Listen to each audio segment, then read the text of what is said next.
Hürmetlik kitap anlıqçılar, huzurunlarda Tuğluq Temirxan namlıq romanның davamı. Keş qurulluqi jimjitlikni buzub, qayerdandur bir ayg'iri kishnidi.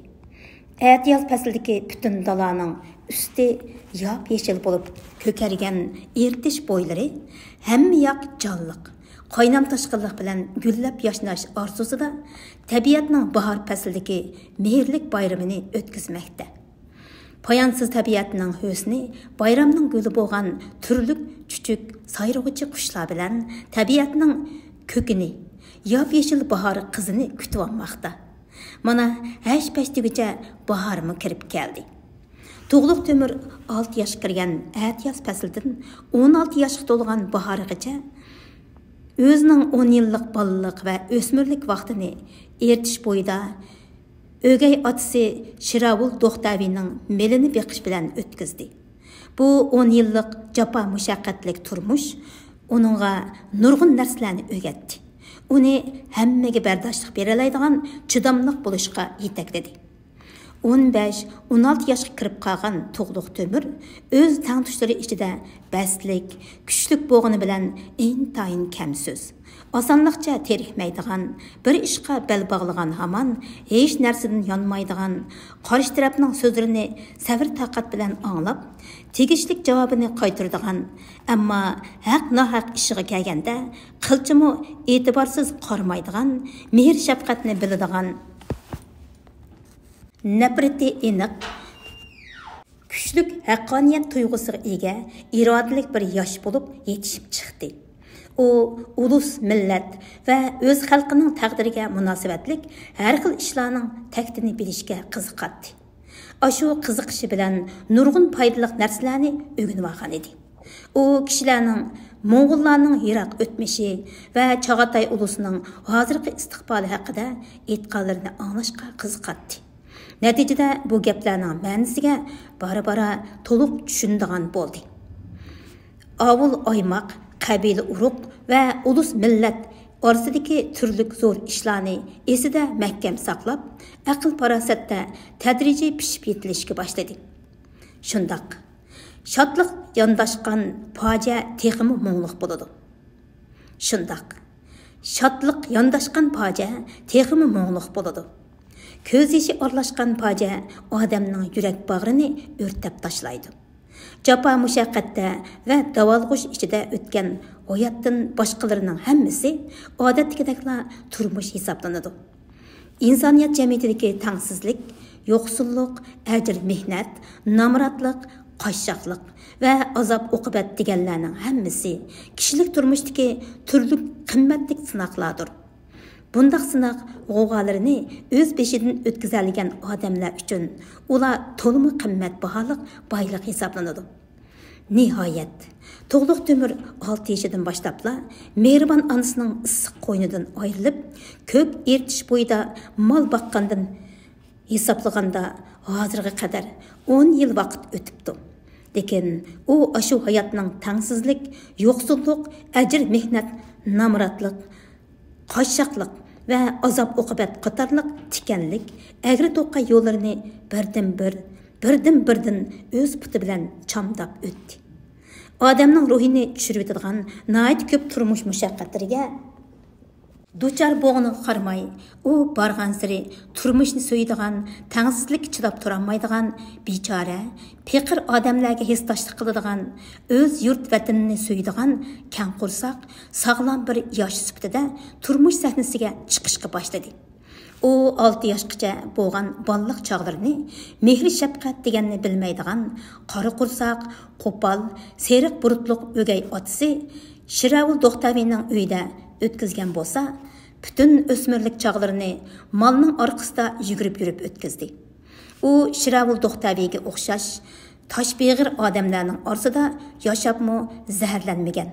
Och zor bo'lsa-mu, ammo bir burduninni o'zi bilan tang yeyishgan yo'qsul nomrod hamrohlarining oq ko'ngilligi bilan qalbi suv ichgan bütün balliq va o'smirlik chog'laridan tortibla ko'na qo'shshoq turmushni yomon ko'rishga boshladi. Jabri japa, külpət mushaqqat bilan to'lgan balliq o'smirlik chog'lari uningga ko'p narsalarni o'rgatdi. Uning go'zal, baxtiyor turmushga bo'lgan talpinishini texmi kuchaytdi. Bo'libmi Tug'luq Temirning Chag'atay ulusining eng tuvan qatlamidagi jafokash avam xalq bilan birga o'tkazgan 10 yillik malchilik hayoti uning beshini balliq va o'smirlik chog'laridagi buzilgan, burmalangan mafkuralardan tozalab, uningda kishilik turmushga bo'lgan bir turlik negizlik qarashni, Tangri oldida hamma odam bab-baravar degan qarashni tadrijiy vujudga keltirgan edi. Halbuki bu tavlanish uningga kishilik turmushning turli ochiq-chuchuklariga, turmush jafo mushaqqatlariga bosh egib, qo'l qovushtirib turadigan yavash, irodasiz, mo'min puxra bo'lishni emas, balki taqdirga bo'yin egmaydigan yangi to'qinish, ziddiyat to'lqinlarida to'xtamay olg'a qarab uzadigan kishilik turmush kemisining qaysar rolchisi bo'lishni o'rgatdi. Ro'shan ko'rinib turgan oq bilan qorini, qizil bilan seriqni farqlantirishla emas, balki och kul rang bilan oqush hol tusnimi, och havo rang bilan och qizilnimi, yana boshqa ajratish qiyin bo'lgan turli hayot ranglarining farqini bilishni o'rgatdi. Ko'k ertish bo'yida qishda sovuq intayin qattiq bo'ladi. Şuna Ertish vodisida yashaydigan Do'xtaviy xalqining yilqa, to'gilari, qo'y, kollari qishda kuzlak deb atiladigan kungay yonbag'irlarda qishiltiladi. Agar qish issiq kelmasa yoki qattiq issiqdan darrov qattiq sovuqqa o'zgarib ketmasa, keng dalaning yuzini bir tutash qaplagan qalin qor o'ng'ayliqcha muz bo'lib qetib ketmaydi. Mubada qish issiq kelib qolsa va orqadanla qattiq sovuq bo'lib ketsa, otning qursiqi taqashqudek qilinliqdagi qorla goh erib, goh muzlaganlikdan o'tloqning ustini jut deb atiladigan qilin bir qavat muz qaplab oladi. Yilqa, to'ga, qo'y kalla qorning ustidagi o'tlarni yemmaganlikdan qishdan semiz beti chiqolmaydi-da, molchilarning kuni tasishadi. Kishilar eshib-teshib turg'udak o't cho'p tayyorlashga odatlanmagan edi.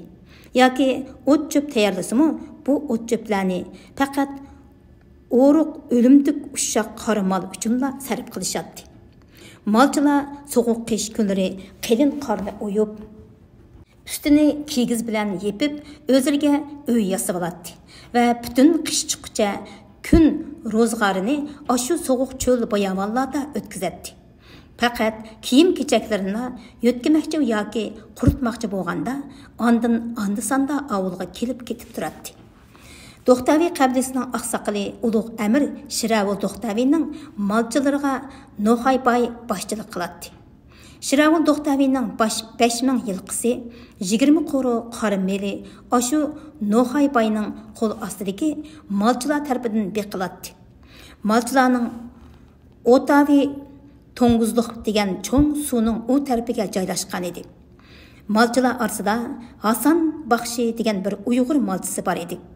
U bildig'ini ko'p, to'limi so'zman kichik fe'l bir odam edi. Molchilar orasida u to'g'riliq. Hasan Baxshi Idiqut eldagi Lukjun degan yerdan qochib ketgan degan parang tarqilib yuradi.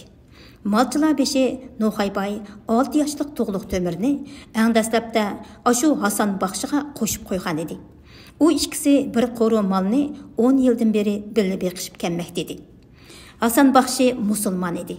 U har kuni kunpatar tarafga qarab 5 vaqt bosh uradi. Uning bu ishlari kichik Tug'luq Temirga to'limi qiziq tuyuladi.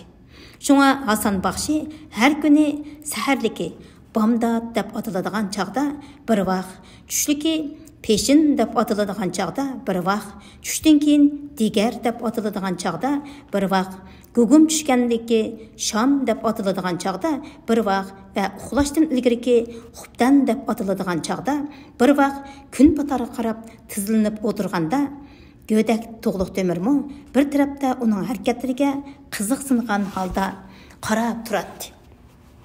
Hasan Baxshi nurg'un hikoya cho'chak, jangnoma, qissalarni yodqa biladi. u Uyg'urlarning qadimgi ota-bobolarining qahramonliklari tasvirlanadigan qissalarni nihoyat qiziqarli qilib so'zlayoladi. Bu hikoya cho'chak qissa rivoyatlar orasida O'g'izxon Olib Ertunga haqidagi bir qissa To'g'liq Temirga bakmo yoqqan edi. Bu o'g'il onasining o'g'iz sutini bir qatim emibla ikkinchilab onasini emmidi deb boshlanadigan bu qissada Uyg'urlarning eng qadimgi bo'g'isi bo'lgan O'g'izxonning qatma-qat tog'lar ichida yashaydigan elini jut bo'lib ketgan zimindan bir ko'k bo'rining yordami bilan boshlab chiqib nijotlikqa erishtirganlik hikoyasi so'zlanadi. Ko'p ertish bo'yida qishning havosi doim o'zgarib turadi. Bir kuni kechasi tuyuqsiz qattiq shivirgan bo'lib ketdi. Qor kigiz bilan yepilgan malchi kapsining ichi go'rdak qop-qorong'u edi. Talada shivirgan go'rkiraydi. Qattiq shamol xuddi yerdan yulib aketmoqchi bo'lgandek kuch bilan kapini uratdi. Go'dak To'g'liq Temirning quloqiga talada birdam yig'ilgandek, birdam kulgandek ovozlar anglanadi. Bu ovozlar uning quloqiga xuddi bo'rilar kigizni yirtqich tishlari bilan bo'sib yirtib bilinib ketdi. Uning teni birdilla churkingandek tikanlashib ketdi-da, yirtiq taqir juvisiga teximiching o'rnib, o'choqda pil-pil qilib kuyayotgan o'tqa qarab tugilib yotdi. "Qo'rqyapsan, ha?" dedi Hasan Baxshi uningga ichi og'rib.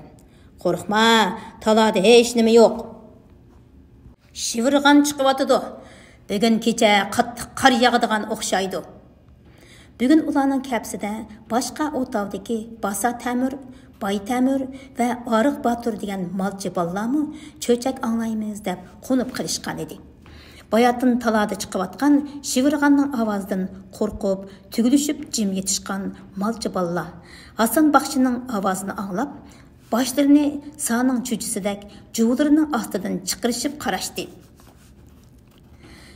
"Shivirganning ovozi xuddi jinning ovozidek anglab ketdi", dedi malchi bolalarning orasidagi Basa Tamir degan cho'ngroq bir bola. Hasan Baxshi aytqincha, jin degan zodi bor narsimi yoki yo'q narsimi? "Bo'lmaychu amisa", dedi Bay Tamir degan yana bir malchi bola Hasan Baxshi javob berguncha. "Talada anglanayotgan birdam yig'ilgan, birdam kulgan ovozlar jinning ovozi bo'lmay, nimaning ovozi?" "Hey bolla!" deb chaqirdi Oriq Batur degan yana bir malchi bola. "Jin mushtapda udul uyning ichiga kirib kelsa, qanday qilamiz?"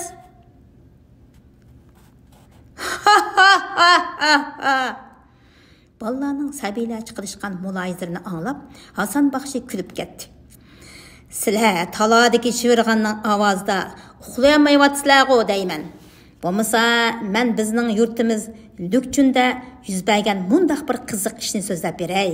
Shuningdek, o'zinglar jinning ras ba yo'qligiga, shuningdan o'zinglar jinning ras ba yo'qligiga qarab bir nima deysizlar. Bizning Lukchunda qari to'yin deydigan bir daxan bor edi", deb hikoyasini boshladi Hasan Baxshi.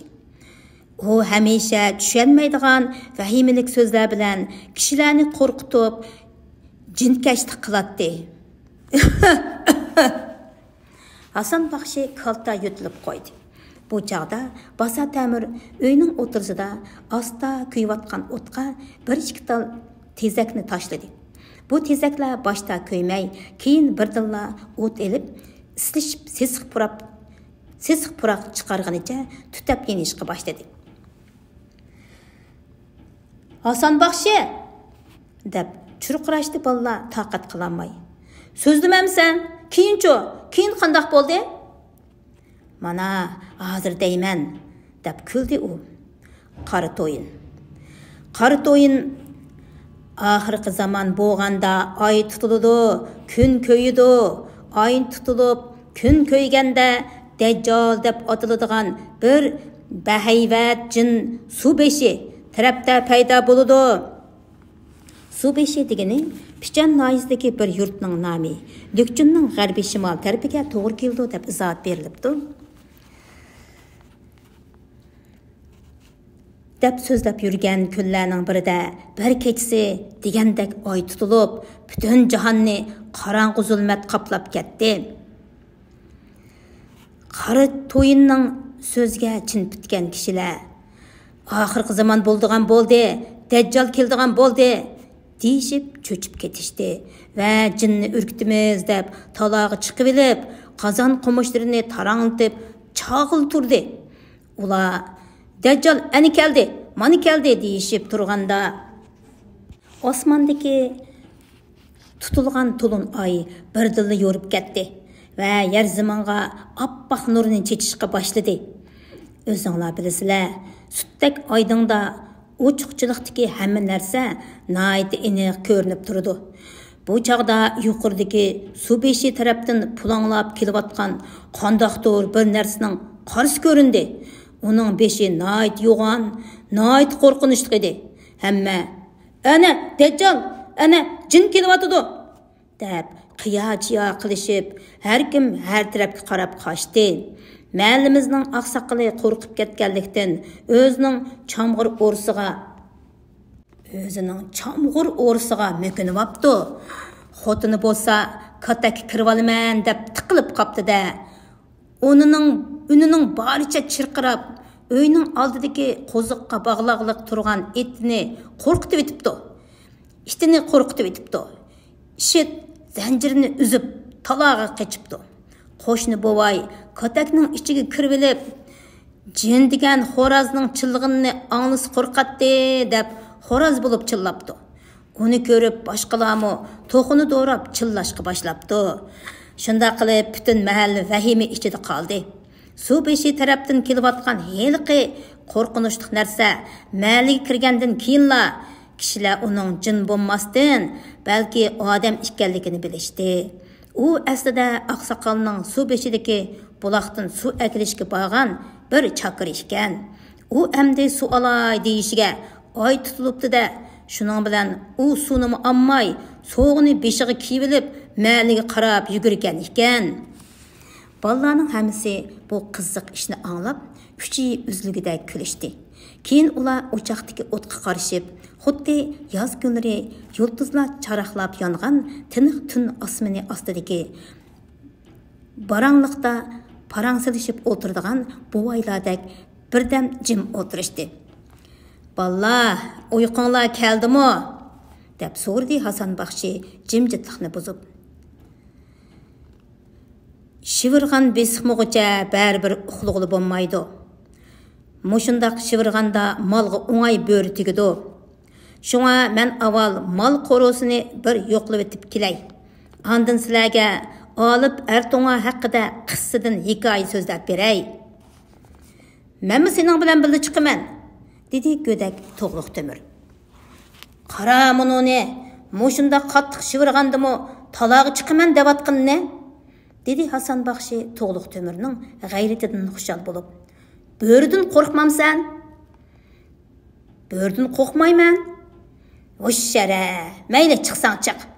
Juvonga mahkam yo'ginib, orqamdan mang." Ular malchi kapisining eshigini qayirib, talog'i chiqdi. Shivirgan sal bo'shagan edi. Tun jimjit. Osmondagi shalong bulutlar go'yo yo'ruq yulduzlar orasida o'zib yurgandek ko'rinadi. Hasan Baxshi To'g'liq Temirni keyniga silib, mal qo'rosini aylandi. Ular qo'roning chetiga o'tib turib edi. Qo'rodagi mallar birdilla urkib patparaq bo'lib ketdi. Sazgur pada iti qavashqa boshladi. U bo'rining yaqin joyda ekanligidan xabar berib atadi.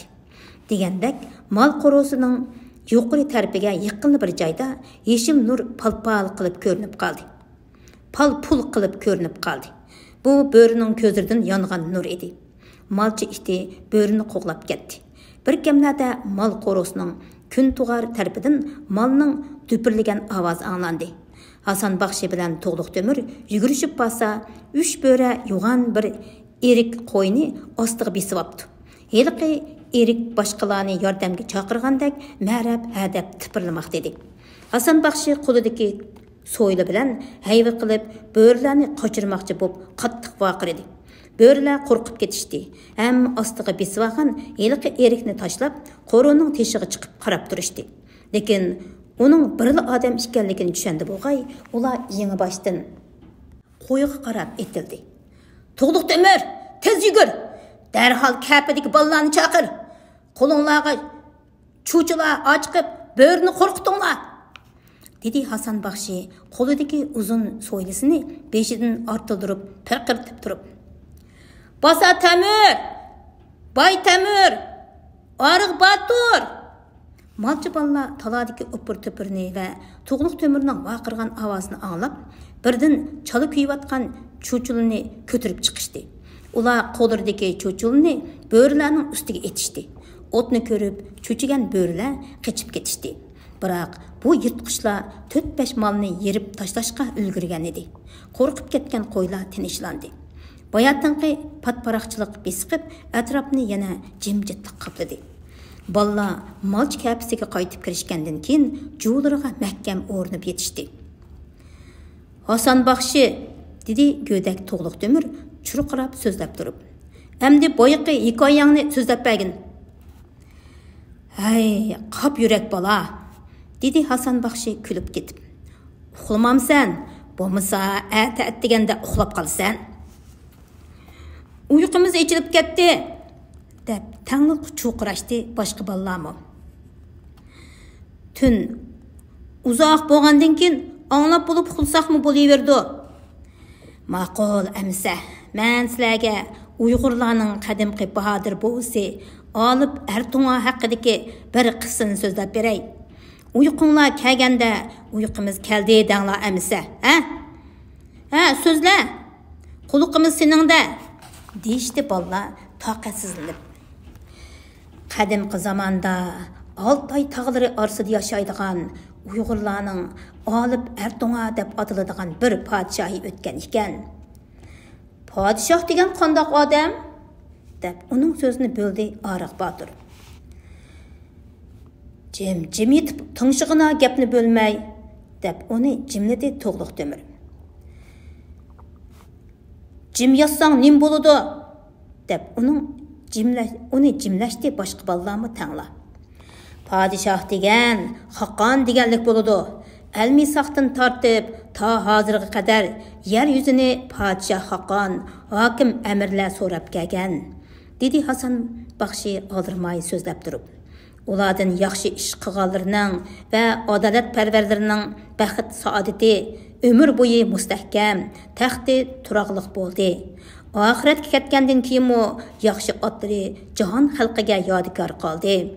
Xuy payli yomon va mijozi usol, zulm sağuchi zolim bo'lgan bo'lsa, u bu olamda davr surganda davlat ko'rib, aysh ishrat, rohat farog'atdan bahramon bo'lsa-mu, ko'ngil ozodligi topolmadi.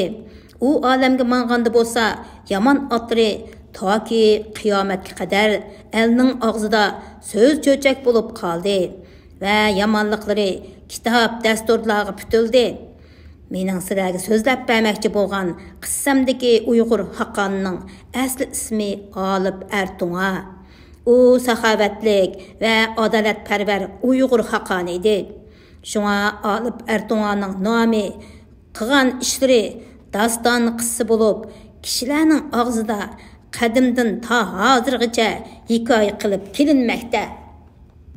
Olib Ertunga tug'ilganda odatdagi kishilarga zodil o'xshamaydi ekan. 40 kundan keyin u cho'ng odam bo'lib yetishgan ekan. Uning qiyofati g'alati bo'lib, eti ko'k, og'zi qizil, ko'zlari yilinjavatgan o'tdek qizil, butun badanini tuk bosgan bo'lib, ikki puti buqining putidek quvvatlik, beli bo'rninkidek, mo'risi qoplonninkidek, ko'krigi iyiqninkidek ekan. Olib Ertunga cho'ng bo'lganda shu atrofda odam va hayvonlarni yeb, elga ofat keltiradigan qiyoat deb atiladigan oq taq munguzlik bir yirtqich bilan chilishib, oxir uni o'ltiribdi. Bir kuni Olib Ertunga yerda o'tirib, Tangriga ibodat qilayotganda osmondan bir yo'riq sho'la tushibdi. U sho'laning ichida tanho bir qiz o'tirg'idak. Bu qiz shundoq chiroyli ekanki, u kulsa og'zidan dasti-dasti gullar etilib chiqarmish. O kız yığılsa, Tanrımı taң yığılarmış. Alıp Ertuğ'a o kızga kuyup kaptı ve onu emrige aptı. Onundan 3 oğul perzent körüptü. Çoğuğa gün, oturançısıga ay, kendisiga yulduz dep isim koyuptu. Bir günü alıp Ertuğ'a oğlap etip, bir daraxtning kavukida oturgan bir qizni körüp kaptı. Bu qizmi intayın chiroyli bo'lib, ko'zi osmondanmi ko'k, chechi iqib turgan buloq suyidek, kishi unchidek ekan. Alıp Ertuğ'a bu qizgimi oshiq bo'lib qaptida, unimi emriga aptı ve bu ayoldanmi 3 o'g'il tepipti. Ularga ayrım halda ko'k, tog', dengiz deb ism qo'yibdi. Onundan keyin alıp Ertuğ'a memleketga haqan bo'pti. O özünün qo'l ostidagi baglarga va puhralarga shundaq deb jakolabdiki, "Men sizlarga bo'ldim haqan, elinglar yo bilan qalqon. Tamg'i bo'lsin bizga buyon, ko'k bo'ri bo'lsin ham uron, tömür nayzilar bo'lsin o'rmon. O'g'liqda yurishsin molvaron, hem oqsin daryo va iqin, quyosh tug' bo'lsin osmon qo'rg'on." Shuningdan keyin Haqqon alıp Ertuğ'a atrofdagi ellarni bo'ysundirish uchun kayni-kayndan urush qo'zg'abdi. Kun tug'ar o'ng tarafda Oltin xon bo'ysundiganligini bildiribdi.